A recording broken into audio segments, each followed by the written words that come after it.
ஆனால் நான் தான் ஆன்லைன் கிளாஸ் எடுக்கலாம்னு சொல்லிட்டு பிளான் பண்ணிட்டு இருந்தா என்னோட கஸ்டமர் எனக்கே வந்து சொல்லி கொடுக்குறாங்கங்க. ஏன்னா சிக்கன் பிக்கிள் வந்து ஆர்டர் பண்ணியிருந்தாங்க. என்கிட்ட என்ன சொன்னாங்க, சிக்கன்லாம் வந்து கொஞ்சம் பெருசாக போடாதீங்க, எனக்கு வந்து நல்லா பிச்சு போட்டு தொக்கு மாதிரி வர மாதிரி பண்ணி கொடுங்கன்னு சொல்லியிருந்தாங்க. ஆனால் அவங்க சொன்ன மாதிரியே நான் பண்ண மாதிரிங்க இவ்வளோ பர்ஃபெக்டாக செம்ம டேஸ்ட்டுங்க. அந்த சாப்பாடு கூட ரைஸ் கூட போட்டு மிக்ஸ் பண்ணி சாப்பிட பார்த்து நீங்கள் வேணும்னா அதை ஆர்டர் பண்ணி வாங்கி பாருங்கள். உங்களுக்கு அப்போ தான் அந்த டேஸ்ட்டே வந்து தெரியும்.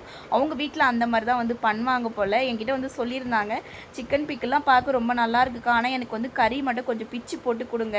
எப்பயுமே வந்து இந்த கறி கிரேவிலாம் பண்ணோன்னா இந்த மாதிரி தான் வந்து நான் செய்வேன், நீங்களும் செஞ்சு பாருங்கன்னாங்க.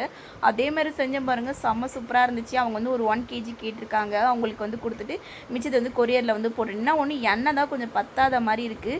எண்ணெய் வந்து ஃபுல்லாக மேலே இருந்தால் தான் அது வந்து கெட்டு போகாமல் இருக்கவங்க, இல்லைனா வந்து சீக்கிரமாக கெட்டு போய்டும். நான்வெஜ் ஐட்டம் இல்லைங்களா, ப்ரிசர்வேட்டிவ்ஸ் எதுவுமே வந்து ஆட் பண்ணவே இல்லை. அதனால் வந்து ஒரு 5 days ஒரு 6 days தான் நல்லாயிருக்கும். மட்டனாக இருந்தால் 10 days நல்லாயிருக்கும். ஃப்ரிட்ஜில் வைக்காதே, இவ்வளோ நாள் நல்லாயிருக்கும்.